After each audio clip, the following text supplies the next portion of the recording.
Okay, so much of chapter 2 is the planning of English America. We've talked a lot about Portugal and Spain. We've talked about the Mesoamericans in chapter number 1. Now we are going to jump into the 1500s, early 1600s, this chapter, and look at English colonization. So you need to know that England wanted to colonize or look towards colonizing in the 1500s, but there were a lot of internal conflicts. These conflicts made it very difficult for exploration, and so in order to be able to understand some of the conflicts and their resolve, and then opening up the ability for exploration is a little bit about what we talk about within these notes. So we're not going to cover a whole lot of slides out of the 33 in chapter number 2 in this video. We're only going to cover probably maybe 3 or 4, and then expect tomorrow you're going to have a lot of notes as far as video wise. So be ready to tune into that at your convenience.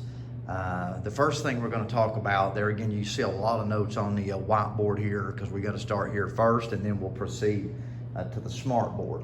But we're just trying to sort of stay in chronological sequence here as far as the happenings in England in the early 1500s. Thus far, North America is largely unclaimed. Thus far, you only have Spanish influence as far as European influence is concerned. What is going to get the wheel turning, so to speak, as far as English involvement, and it's a long situation, but you got to see it, is Henry VIII. Whether he realized it or not, what he done sort of set the ball in motion, so to speak, as far as exploration is concerned. And he may not have even had anything like that in his mind, but nevertheless, it happened. Really, Henry VIII's own self-indulgences caused England to be able to move forward as far as exploration is concerned. So bear with me as we go over this soap opera that pertains to Henry VIII. If you'll notice in the far left of the whiteboard, you see divorced, beheaded, died. Divorced, beheaded, survived. That is the way that you can keep up with Henry VIII and his 6 wives. If you want to know as far as the trend, that would be the way, of course, you would read it as far as his relationship with his 6 wives.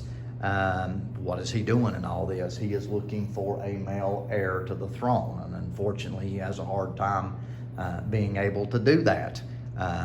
But we'll see as we go through his 6 wives, because technically his 6 wives tell his story, and it leads us into the Protestant Reformation. You've got to be able to see how that the Protestant Reformation sort of sets the ball in motion as far as individualism, and not just necessarily authoritarianism. So you need to be able to see that. And so this will help with that. All right, so Henry VIII that you see as we go down the notes here. Henry VIII, by 1528, he had been married to Catherine of Aragon for 20 years. There again, his sole purpose here is a male heir to the throne. And he's willing to throw his wives away, so to speak, if he doesn't get that. And that's kind of in a roundabout way what he does. Catherine of Aragon was his first wife. There again, he eventually starts to fancy Anne Boleyn. He needs a divorce, but church in Rome, of course, won't give it. Anne Boleyn gives Henry a book written by William Tyndale, who is critical of the Pope. And so he is inspired by this element of criticism. And he too sort of jumps on board with the criticism of the Pope, and then there again the dismissal as far as so much influence that the Church of England receives from the church in Rome. He concocts an idea that says, well, if we can dismiss ourselves from the Pope, who, of course, is stationed at the church in Rome. If we can get a clean break there, then if no Pope equals a divorce. And so that's exactly what King Henry VIII does, says we no longer want any association with the Pope or the Church of Rome. So he splits the Church of England from the Church at Rome. And then because of this split, you're going to see a Bible translated into English. English people are going to be able to read stories about how that, Jesus gives grace to the poor, and how that throughout Old Testament readings the evil kings would be condemned. So that's sort of a summary as far as what is going to take place as a result of Henry VIII's actions towards the church at Rome. He too is going to, do his part in, the creation of the Protestant Reformation. So here's a little detail about the 6 wives of Henry VIII, and basically this will give you sort of a timeline here of, England's involvement when it comes to the exploration. All right, so the 6 way. Hang on, this is like, watching something, midday. On a soap opera on Days of Our Lives. I don't even know if that's even a show. It may be canceled. I don't know. A bunch of them got canceled. Anyway, the 6 wives of Henry VIII, Catherine of Aragon, would be the Princess of Spain. She would be the mother of Mary I. So there again, Henry VIII and Catherine will have a child.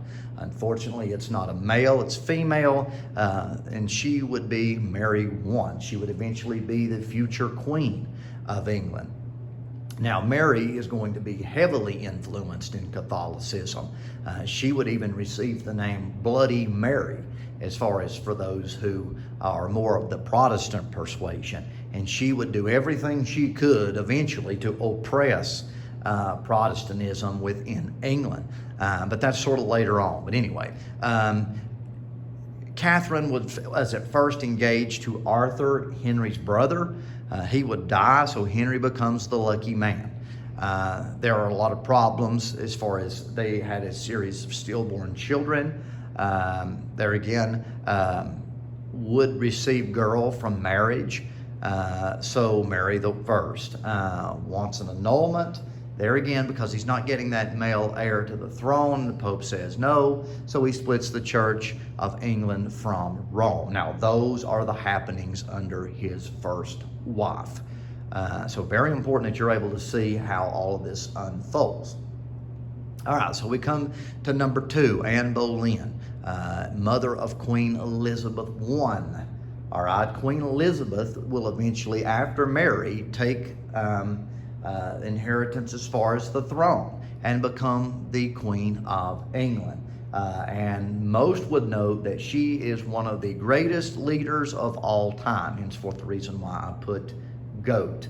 I probably should have put the GOAT instead of just GOAT, because she's not a GOAT, she's the GOAT, greatest of all time. Anyway, she's my personal favorite as far as all female leaders in history.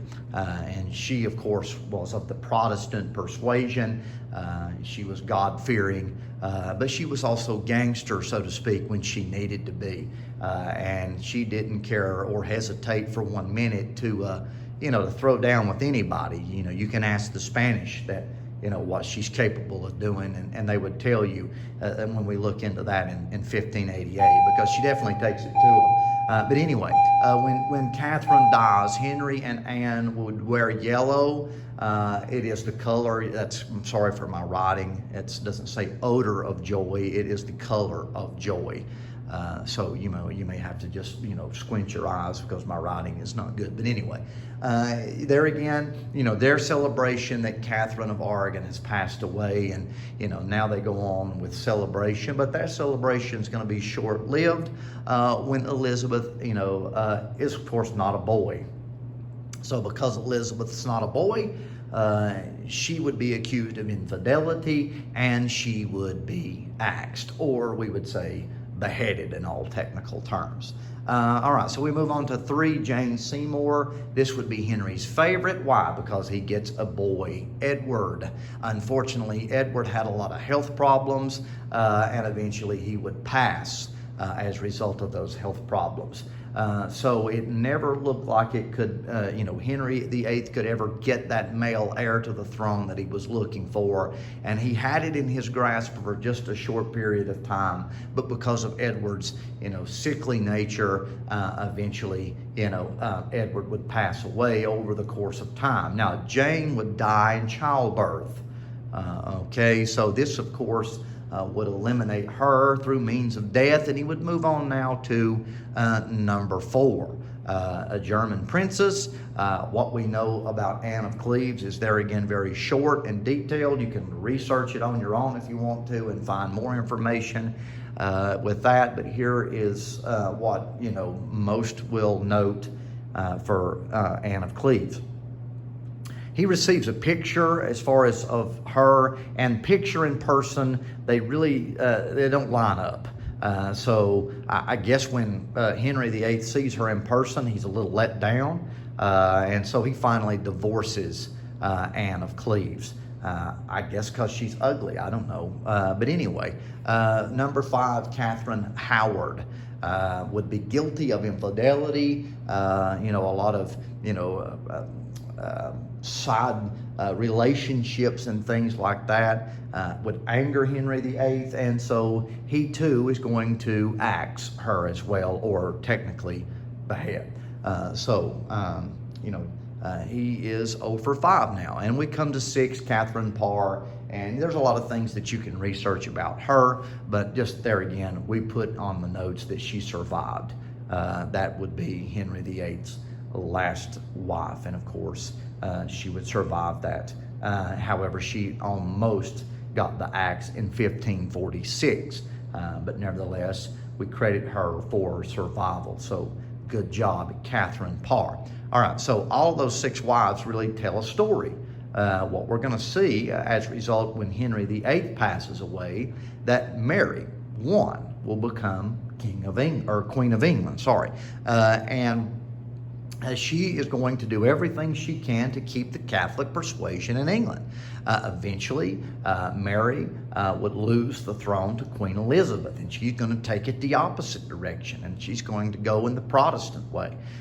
Remember, Edward has deceased, so the only heirs to the throne are from the female persuasion. But I'm down with Queen Elizabeth because she is a heck of a leader. So you got to just keep that in your mind, that she's kind of running the show here by the late 1500s. What is also taking place is a Protestant Reformation. So I'm going to turn the camera just a little bit here to where you can see more in detail. The I can statement, that's civics, so don't pay any attention to the 1.2 statement there. All right, so Protestant Reformation, there again is taking place. The major thesis of the Protestant Reformation is a turning point in world history, both religiously and politically. By the 1500s, the Catholic Church is the dominant player. The major effects that's going to take place on the Catholic Church during this time period is the Renaissance and the bubonic plague. There is at this time starting to be great workings as far as opposition to the church, and 2 major players such as Martin Luther, a German monk, and John Wycliffe. They're going to say and stand up and say Catholicism is corrupt. And they weren't down with trying to revolutionize the church. They were trying to reform the church. They were angered at the Catholic Church. And why were they angered? Because of the indulgences of the church. They were encouraging people to give money to better manage the afterlife. So in other words, the more money you give to the church, the better your afterlife is going to be. Martin Luther knows, of course, that this is wrong. Understanding biblical principle, he believes that faith that the church should be faith-driven, not deed-driven. You shouldn't be giving to the church. It should be you do because of your faith. You should be in charge of your own faith. So what is he doing here for the first time? First time really in history that papal authority or Pope's authority is in question. So what does he do? October 31, 1577, he will write the 95 Thesis. He will nail it to the church door, and everybody jumps on board with that. You start to have a rise of nationalism, great pride.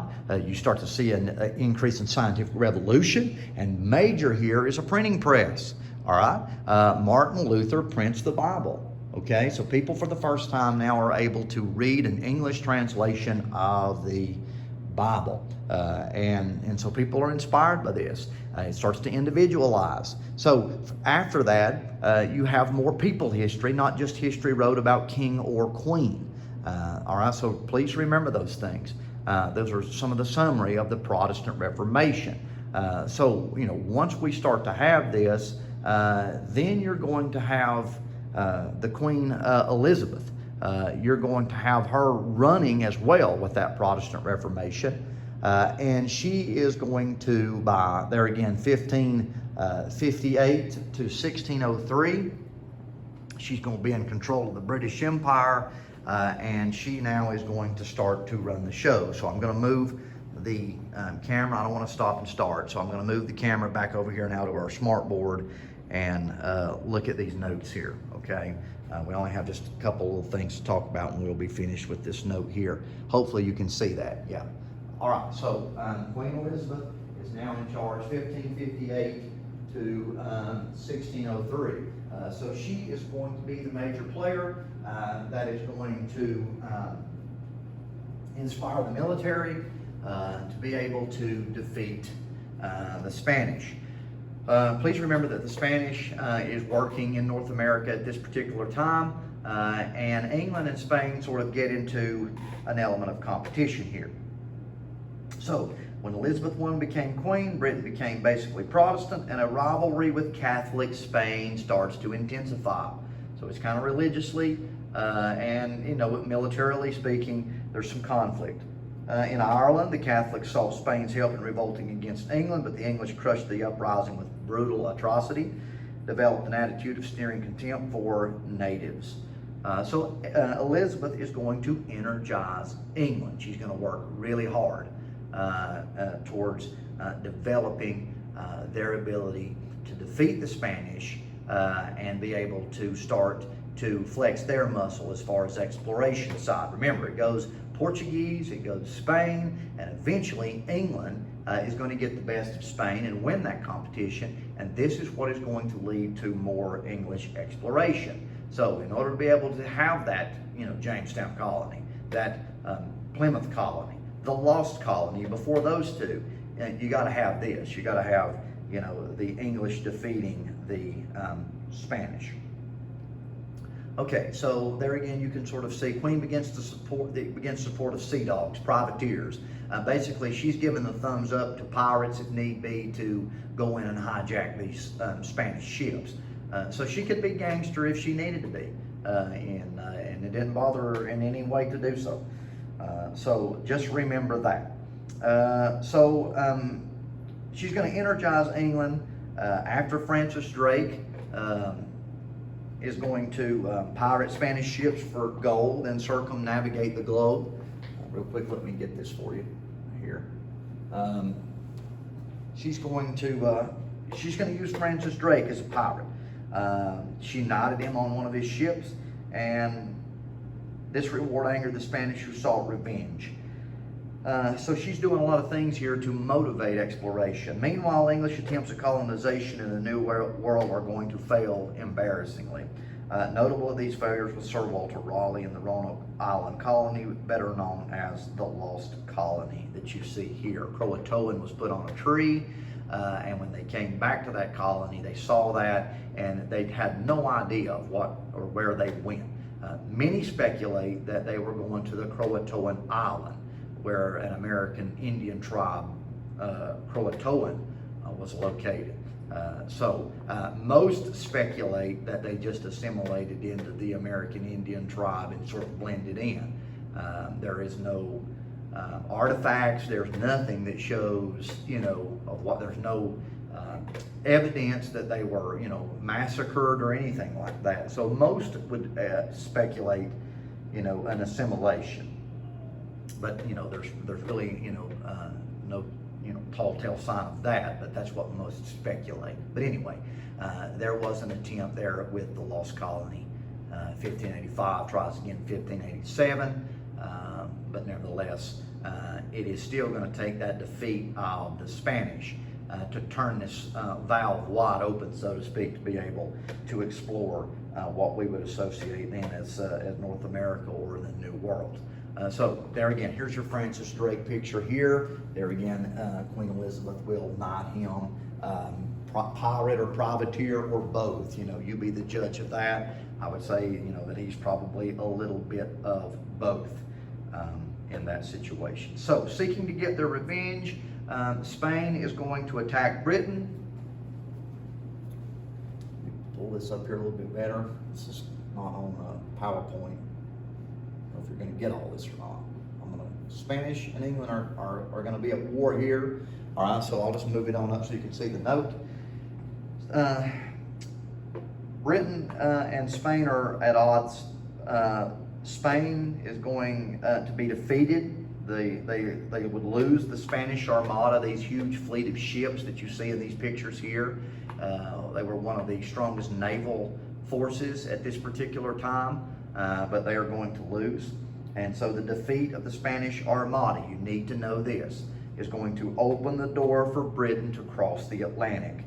All right, they would swarm to America and took over the lead in colonization and power. You don't necessarily need to know all the logistics, so to speak, as far as what took place in this battle. But what you need to know is the impact, okay? You can go and look and research, the actual fighting itself to get greater detail if you want to. But the course wants you to know the impact of the Spanish Armada, and I just gave it to you.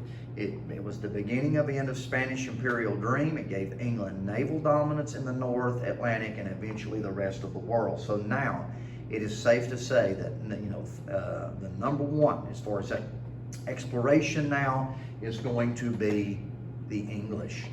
Okay, so very important that you're able to see that. Victory also is going to fuel England to new heights due to strong government, popular monarch, the golden age of literature. Shakespeare is going to be, renowned for writing, and it is going to be the beginning of British dominance at sea. There again, they would stay in dominance as far as their naval force. It's safe to say all the way until, the early 1900s. So they're going to have a long period of time there for naval dominance. All right, so that's all we're going to go over as far as the class period. You do have several assignments that you can be working on. They will be due Monday, August 31. So stay tuned for tomorrow's notes. And they will probably be relatively long and relatively lengthy. We're going to try to cover as much as we can. Have a nice day.